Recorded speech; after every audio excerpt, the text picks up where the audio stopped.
Here we are at 7 Chapelgate. We're in the hallway here. Go straight into the living room. It's a good sized room. Plenty of space for big furniture.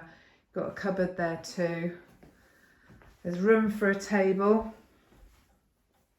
As you can see, extra window there because it's a semi, so a nice bit of extra light. These guys have had a conservatory put on the back, and it's a lovely white crisp building, which is a great addition to the property. There's the door from here into the garage there, which is a single garage. It goes back quite a long way, and could be used as a gym if you didn't want to put your car away, because there is plenty of parking with this property. I'm showing you the garden through here because it's raining. It doesn't look like it is, but it is. And there's further parking on the drive as well as in the garage, and then there's guest parking as well, which is quite handy. We're going to head on into the kitchen now. Lovely white units in here, glossy white units. This property is about 18 months old, so not very old at all.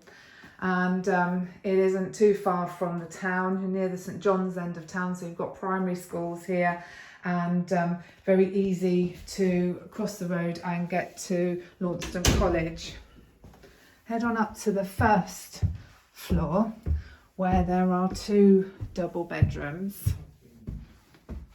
The current owners use them as further living rooms. As you can see, this one at the back here has got 2 windows, so lovely and light.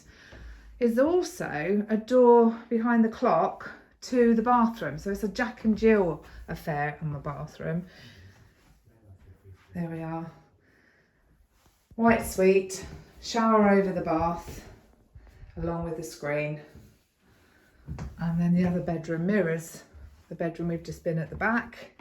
Again, they use it for an office, but it makes a lovely double bedroom. Looks out onto the front here. You've got the pond there and a grass area, so you're not looking directly into someone else's house. The road's still yet to be finished. It's not an old estate. It's quite new, and there's still things going on, so consequently the management stuff hasn't been sorted out yet either. Lastly, here we are in the main bedroom. It's absolutely massive. You have got room for all your wardrobes down this end. Lovely and light with your dormer windows. Velux style with blinds fitted in them. Now this bed is particularly long because it's a sleigh bed. So you can see there is a little bit of a restriction running down the back there, but you can slide around, and obviously not everyone's going to have a big bed like this. At the end there, you have the ensuite shower room.